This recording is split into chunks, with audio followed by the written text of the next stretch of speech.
13 minutes past 7 now. We're talking police, by the way, on Morning Call from 9 o'clock this morning. We'd love to hear from you. We'd like you to get your thinking caps on as well. We're asking, if you were a police commissioner, what would your number one priority be? 03700 100 110, the number. You can text us too on 810 12. They start today. If you were a police commissioner, what would your number one priority be?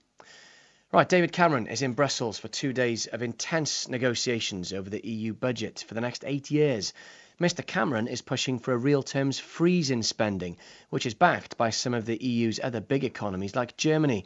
However, the European Commission, the body's executive, and some other states want an increase in spending.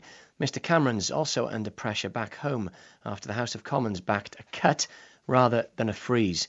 So what effect would cut, freeze or increase have on us here in Wales? Kay Swinburne is a Conservative member of the European Parliament for Wales.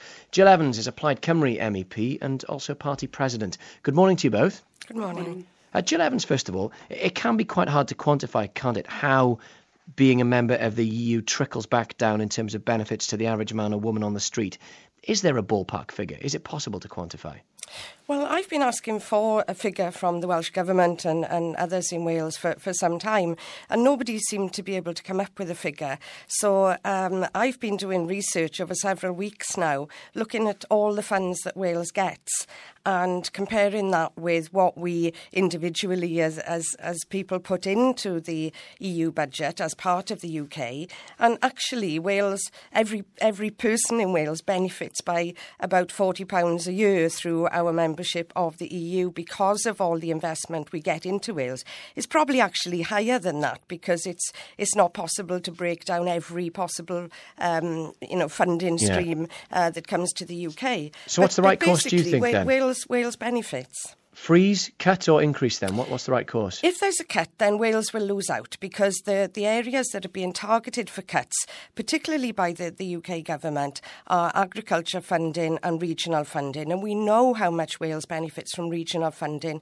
not only in West Wales in the valleys, but also in East Wales, which is the area that would be hardest hit. 80% of our farmers are dependent on agriculture funding. So if these funding streams are cut, if this budget is cut, Wales will lose out. Kay Swinburne, never mind a cut. Even if David Cameron pushes for a freeze, he could be damaging the interests of parts of Wales, couldn't he? But in all fairness, Wales is not a member of the EU. The UK is a member, and the UK is a net payer. So we pay a lot more in than we actually get back as a member state. So we need to be very, very careful here that it doesn't really matter where the money for funding in Wales comes from, whether it's Westminster or Brussels. It means that we need to actually have funding in Wales for infrastructure projects and investment in our businesses. It doesn't matter whether we actually put that in directly from Westminster or whether we have to actually divert it via Brussels to actually get a smaller amount back than we put in. So I'm really not concerned about Wales getting its fair share of the funding because I think it's right that Wales gets extra funding for infrastructure. It's a question of where it comes from.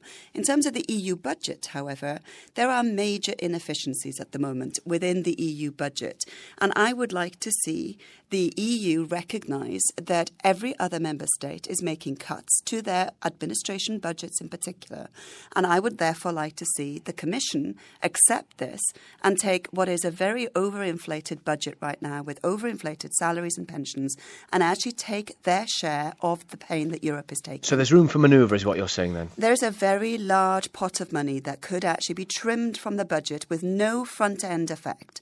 And so I think it's very important. The budget, in actual fact, if you look at the components of the budget, is very similar today in construction to what it was 55 years ago when the first budget was actually created for the European community.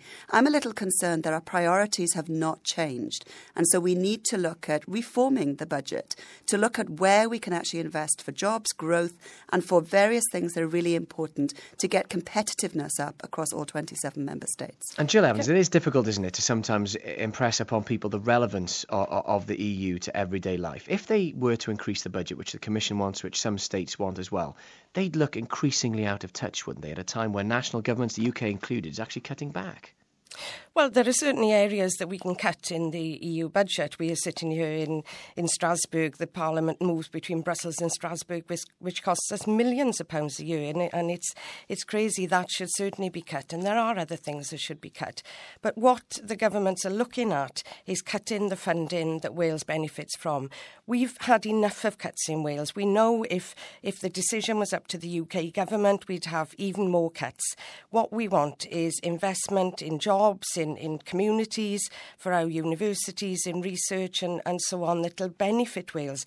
And local authorities across Wales have been trying to persuade the UK government not to cut the EU budget. The Welsh Government yesterday supported a Plaid Cymru motion in the Senedd supporting maintaining the budget coming to Wales as well. Okay. We really need this investment. Jill Evans, thanks for now. Let me finish with you, Kay Swinburne, if I can. Is this, it crops up every now and again, doesn't it, especially at the moment. Is this the kind of the long route to ultimately a referendum on whether the UK is in or out of the EU, do you think? I don't think we're at that stage in terms of an in-out. What we're at the stage of is actually reforming the EU as a whole. And we are not alone as a member state in our concern as to where the EU is heading in terms of a federal core and then who wants to participate in that core and those who want to slightly looser relationship. There are many, many member states who feel it's time to have a much bigger political debate on what the future of the EU is. And I think that should go as far as the budget too. So we shouldn't have no-go areas. We should actually look at it from a fresh perspective for 2012 onwards. And I think we will find that there will be a referendum about a future relationship with the EU, but I don't think it will be necessarily a simple in-out because we will have found that actually we have more evidence by that time. Kay Swinburne and Jill Evans as well. Thank you very much indeed for your time this morning.